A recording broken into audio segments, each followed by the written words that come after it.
প্রিয় শিক্ষার্থীরা, আসসালামু আলাইকুম। গণিতের একটি খুব গুরুত্বপূর্ণ বিষয় হলো এই মৌলিক সংখ্যা নির্ণয় করা। এর জন্য আমি একটা টেকনিক নিয়ে এসেছি, মৌলিক সংখ্যা মনে রাখার টেকনিক।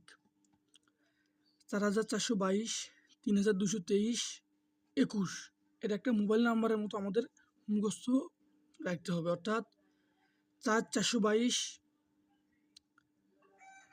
32, 23, 21 এই কথাটার মানে হচ্ছে 1 থেকে 10 পর্যন্ত এই চারটি মৌলিক সংখ্যা 2, 3, 5, 7।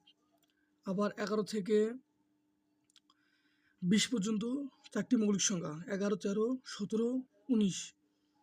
এভাবে 21 থেকে 30-এ দুটি, 31 থেকে 40-এ দুটি, 41 থেকে 50-এ এই তিনটি, 51 থেকে 60-এ দুটি, 61 থেকে 77-এ দুটি সংখ্যা, 71 থেকে 80-তে তিনটি মৌলিক সংখ্যা, 81 থেকে 90-এ দুইটি, 91 থেকে 100 একটি মৌলিক সংখ্যা। অর্থাৎ 1 থেকে 100 পর্যন্ত মোট মৌলিক সংখ্যা রয়েছে 25টি।